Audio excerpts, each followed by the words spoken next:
Good evening, class.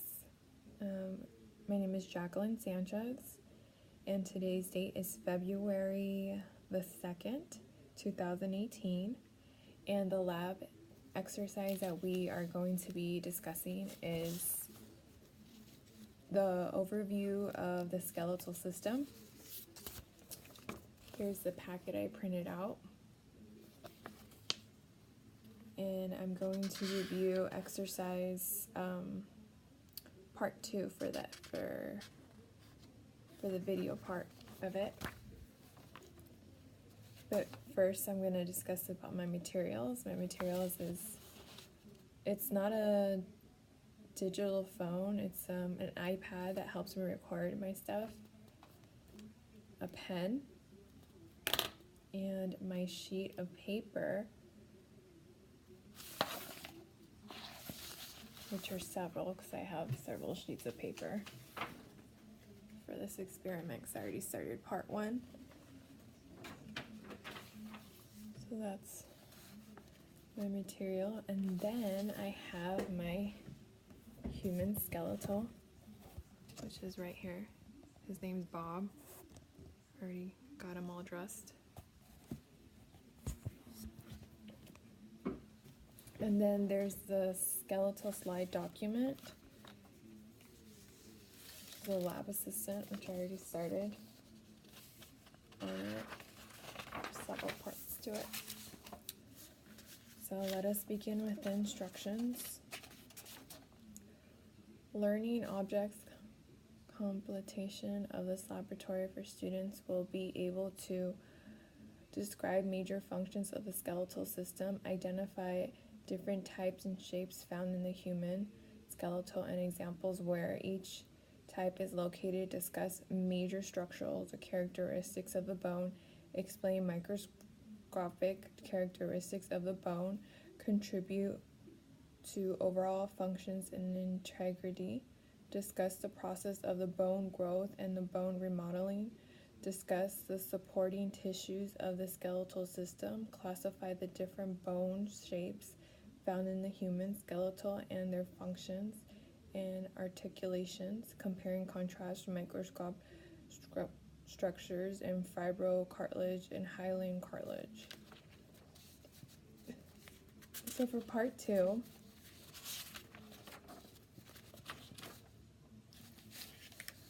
is the microscopic structure of the bone. In this exercise, you will evaluate the microscope structures of the bone and compare and contrast the microscopic structures in fibrocartilage and hyaline cartilage. Procedure: open the skeletal slide document, which is this, and we're going to go to exercise 2, which is basically this table right here.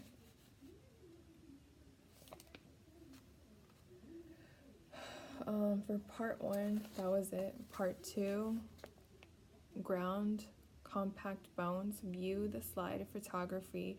Compact bones cross-section provided the supplement of a document. Copy the slide of the photography of the compact bone cross-section by selecting the image on the right, clicking and selecting and copying the function, and paste the image into the software program. On the photography of the digital label of the central canal and loneal and osteal something, I can't really pronounce it, I'm having trouble. On the photography, digitally label for number D, for D, resize and insert the label onto data table 3.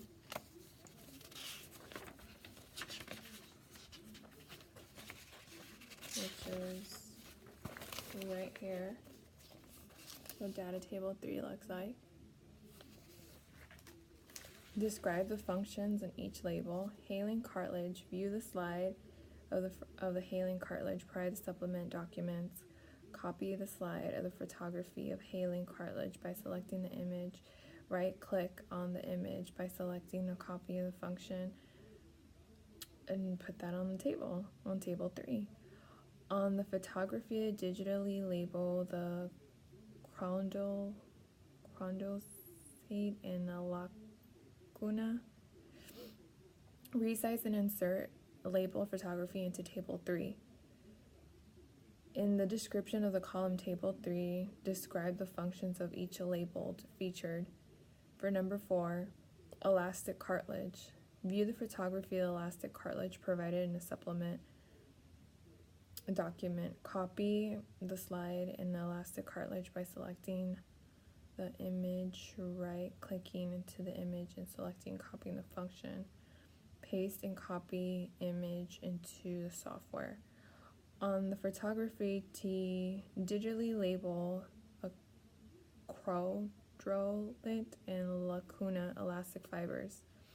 Resize and insert label photography into data table 3. Describe the column, in the description column table 3, describe the function of each labeled feature.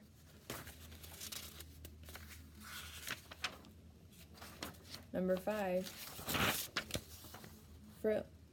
fibrocartilage. View the photography of fibrocartilage. Provide a supplement document. Copy the slide of fibrocartilage by right-clicking and the function copy and paste into the software. On the photography, digitally label the chromoglue and the collagen fiber. Resize and insert the label of photography data table 3. E. Description column table 3. Describe the functions of each label feature. When you are finished uploading the data, your photos into your data table to your lab report assistant, save the file with a zip and zip the files you can send to your instructor as a smaller file. Refer to the appendix by saving correctly, zipping files for guidance. With this saving the lab reports correctly, zipping the file. Questions, answer the experiment questions.